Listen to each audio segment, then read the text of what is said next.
Pinakamalamig na temperatura sa Pangasinan ngayong taon, naitala ngayong araw, January 28. Sundan sa report.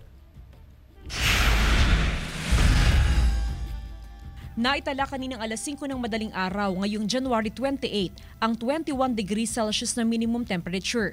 Ayon sa Pag-asa, ito ang pinakamalamig na temperatura ngayong 2025.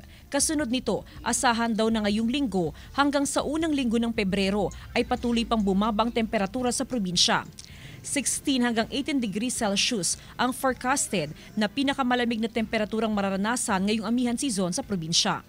So yung naobserbahan natin na yan na temperatura, saan pa natin niya bababa pa yan? Lalong-lalo na pag mag-trigger yung concentrated na hangin na galing Siberia. Sa patuloy na paglamig ng panahon, mahigit 400 kaso na ng influenza-like illnesses ang naitala sa Region 1 simula January 1 hanggang January 18, 2025. Pinakamaraming naitala sa Pangasinan na umabot na sa 223 na sinundan ng La Union na may 128 cases. 1 taong gulang hanggang 4 taong gulang na bata ang karaniwang tinatamaan ng naturang sakit ngayong malamig ang panahon. Historically po kasi kapag dumarating po yung cold weather, cold season, nagkakaroon din po ng pagbaba or affectation doon po sa ating immune system. At yung iba po nating kababayan ay mas prone na makakuha po ng iba't ibang klaseng influenza-like illnesses.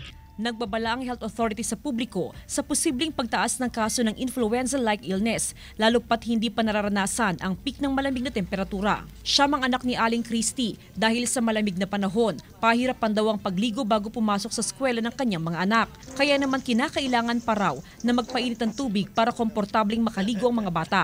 Niiwasan na lang pong uminom na malamig na tubig, ganun. Nagbabitamins po siya. Panawagan ng Health Authority sa publiko na patuloy na palakasin ang resistensya, ugaliin ang pagsunod sa minimum health standards at magpabakuna kontra flu para makaiwas sa respiratory diseases.